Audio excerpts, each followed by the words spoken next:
இயேசுவாய் திறந்து நம் கர்த்தரேசு என்றும் ஜீவிக்கிறார். கற்றிலை பேசுமோவாய் திறந்து நம் கர்த்தரேசு என்றும் ஜீவிக்கின்றார். நம்முடைய தெய்வம் இயேசுவல்லால் இந்த நானிலத்தில் வேறு தெய்வம் இல்லை.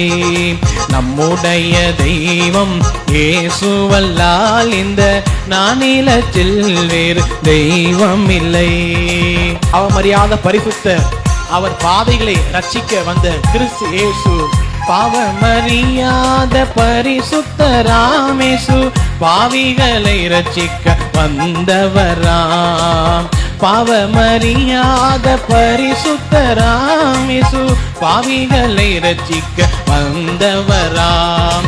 நம்முடைய தெய்வம் இயேசுவல்லால் இந்த